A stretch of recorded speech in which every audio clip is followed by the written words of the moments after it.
वक्र Y square बराबर 4x और एक्स स्क्वायर बराबर 4y के बीच का एरिया निकालना है, क्षेत्रफल निकालना है। Area bounded between y square बराबर 4x एंड एक्स स्क्वायर बराबर 4y कैलकुलेट करना है। इसके लिए सर्वप्रथम हम वक्र वाई स्क्वायर बराबर 4x का ग्राफ ड्रॉ करेंगे, फिर एक्स स्क्वायर बराबर 4y का ग्राफ ड्रॉ करेंगे और दोनों के बीच क्षेत्रफल देखेंगे। तो चलिए पहले हम एक्स स्क्वायर बराबर 4x, वाई स्क्वायर बराबर 4x का ग्राफ ड्रॉ कर रहे हैं। तो चलिए देखिए,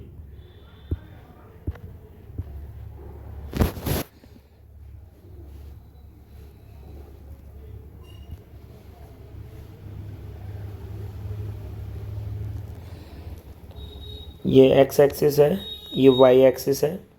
वाई स्क्वायर बराबर 4x का ग्राफ ये हो गया आपका y square equal to 4x। X square बराबर 4y, उसका ग्राफ कुछ ऐसा हो गया।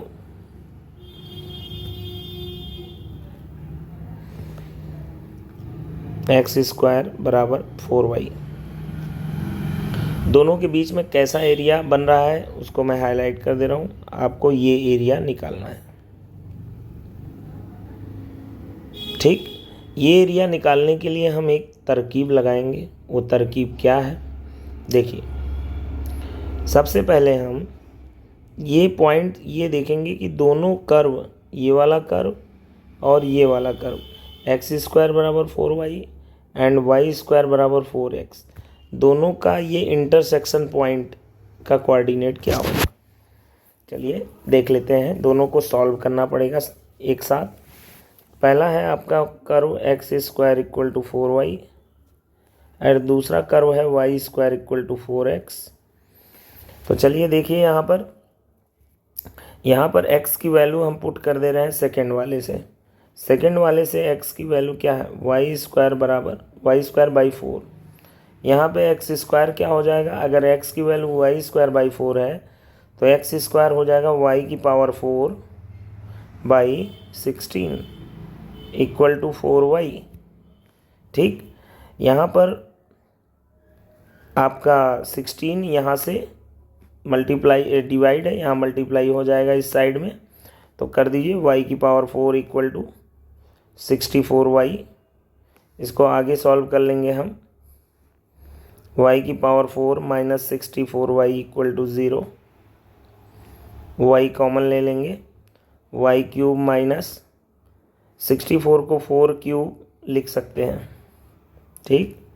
अब यहाँ से साफ साफ दिख रहा है y इक्वल टू या तो 0 होगा या तो y क्यूब माइनस 4 क्यूब 0 होगा, ठीक है। अब यहाँ से देखिए y क्यूब माइनस 4 क्यूब, इसको हम कैसे लिख सकते हैं, कुछ इस तरह से लिख सकते हैं।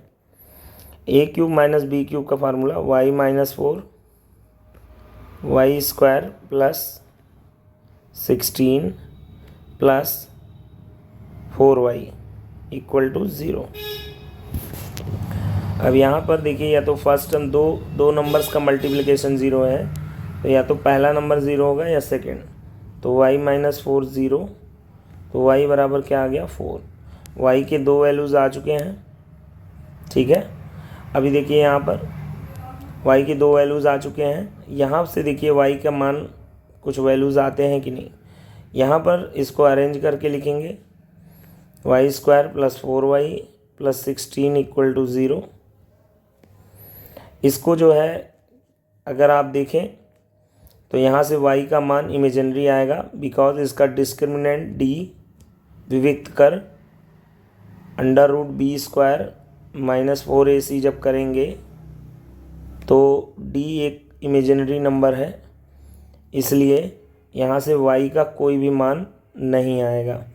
तो y के दो मान आ गए आपके, एक y इक्वल टू 0, एक y इक्वल टू 4। तो ये y इक्वल टू 0, तो x की वैल्यू बता दीजिए ऊपर के दोनों समीकरणों को देख के। पहला समीकरण ये है, दूसरा समीकरण आपका ये है। दोनों समीकरणों को देख के बताइए। अगर y की वैल्यू 0 रख दें तो x की वैल्यू 0 आएगी, और अगर y की वैल्यू 4 रख दें, पहले समीकरण में तो एक्स स्क्वायर इक्वल टू कितना हो जाएगा 16 एंड एक्स इक्वल टू क्या आ जाएगा ±4।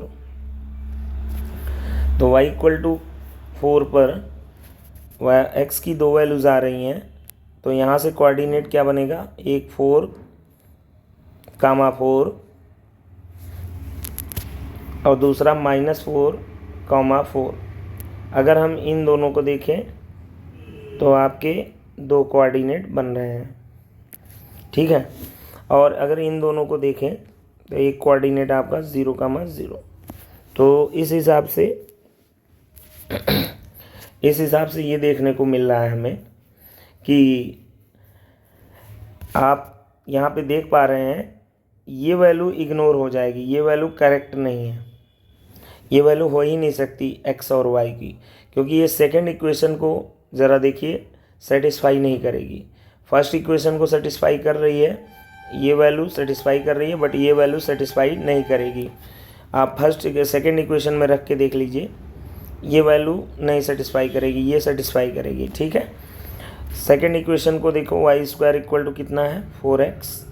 अगर हम x की वैल्यू डाल दें -4 तो y² इक्वल टू -16 और y की वैल्यू 4 डाल दीजिए, तो y की वैल्यू 4 डालेंगे तो 16 इक्वल टू -16, जो कि असत्य है, इसलिए ये वैल्यू नहीं ली जा सकती।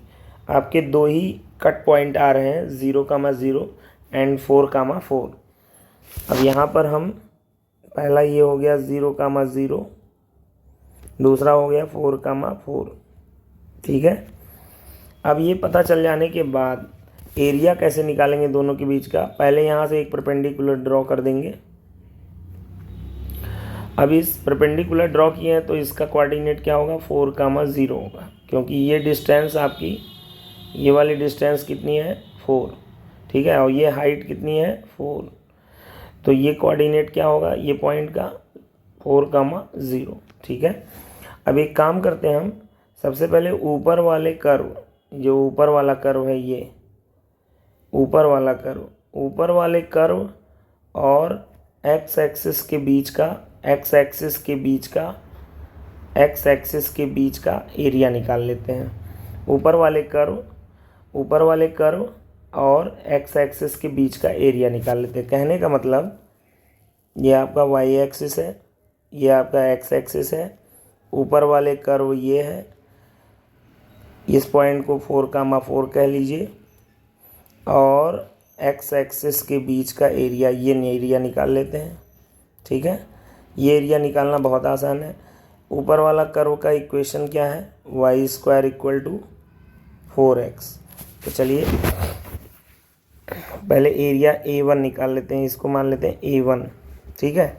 तो A1 इक्वल टू होगा integration mod y dx, limit क्या रहेगी 0 to 4। x की वैल्यू कहाँ से कहाँ तक वेरी कर रही है 0 to 4। y की वैल्यू क्या है आप जान रहे हैं, यहाँ y की वैल्यू अगर आप निकालें तो y² बराबर 4x है, तो y की वैल्यू ±√4x, बट हम निगेटिव वैल्यू छोड़ देंगे, क्योंकि इस क्वाड्रेंट में, फर्स्ट क्वाड्रेंट में y की वैल्यू देखिए, फंक्शन की वैल्यू हर जगह पॉजिटिव है, तो y की वैल्यू हम ले लेंगे √4x, -√4x छोड़ देंगे। तो अब ये बताइए, ये अंडर रूट तो हमेशा पॉजिटिव होता है, इसलिए मॉड हट जाएगा, 0 to 4 √4x dx।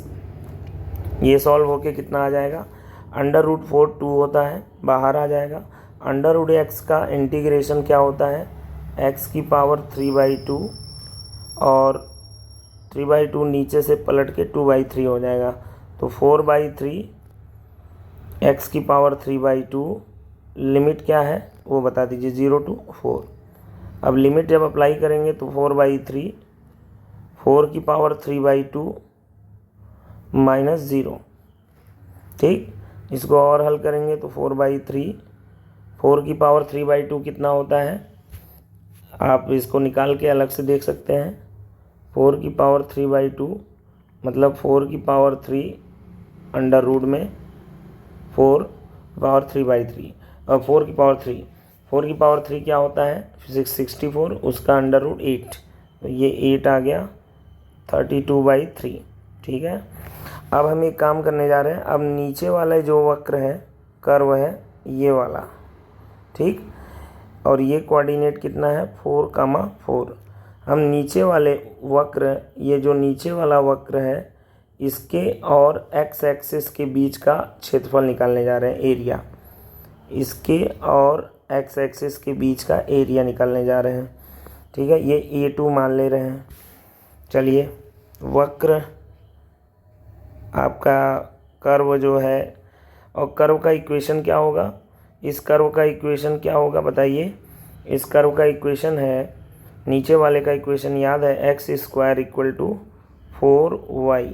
तो y इक्वल टू क्या हो जाएगा, x²/4। तो एरिया का फार्मूला होता है mod y dx। x कहाँ से कहाँ तक वेरी कर रहा है, 0 to 4।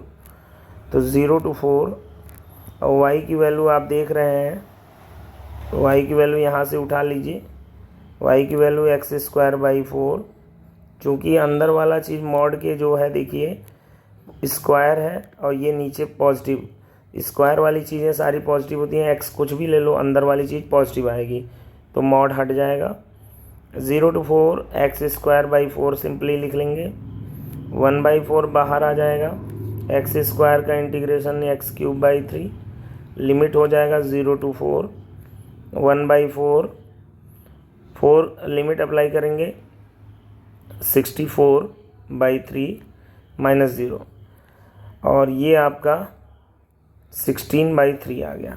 ठीक है, अब देखिए फाइनल हमें जिसका एरिया चाहिए, ध्यान दीजिए। अब हम डायग्राम को यहाँ रीड्रॉ कर देते हैं। तो आपका ये एक फंक्शन, नीचे वाले का ग्राफ ऐसे है, ऊपर वाले का ग्राफ ऐसे है। अब ये बताइए ये एरिया कितना है, ऊपर वाले और एक्स एक्सिस से घिरा एरिया। ऊपर वाला फंक्शन का इक्वेशन क्या है, y² = 4x। नीचे वाले फंक्शन का इक्वेशन क्या है, x² = 4y। ऊपर वाले फंक्शन y² = 4x, ये वाले, इससे कितना एक्स एक्सिस से एरिया बन रहा है वो आपको मालूम है। ये टोटल वर्टिकल लाइन वाला एरिया A1 मालूम है। अब नीचे वाले वक्र द्वारा एक्स एक्सिस से कितना एरिया बन रहा है उसको मैं रेड से कर दे रहा हूँ।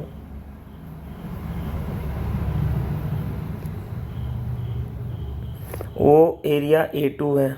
ठीक है, ब्लैक वाला एरिया जो आपने देखा ऊपर वाले वक्र द्वारा, ब्लैक वाला एरिया ऊपर वाले वक्र द्वारा, कर्व द्वारा बना हुआ एरिया है टोटल। ठीक है, A1 में से A2 अगर निकाल दिया जाए, साफ साफ दिख रहा है, अगर A1 में से A2 निकाल दिया जाए तो आपका नेट एरिया वही पूछा है, एरिया, नेट एरिया यही आपको निकालना है। जो बीच का एरिया है उसको ग्रीन से कर दे रहा हूँ मैं, ये आपको निकालना है, ये एरिया। ठीक है, तो ग्रीन एरिया नेट एरिया बराबर A1 - A2। तो A बराबर हो जाएगा, A1 कितना था 32/3, ये A1 है, में से A2 निकाल देंगे 16/3, तो कितना आ जाएगा 16/3। This is the final answer. ठीक है।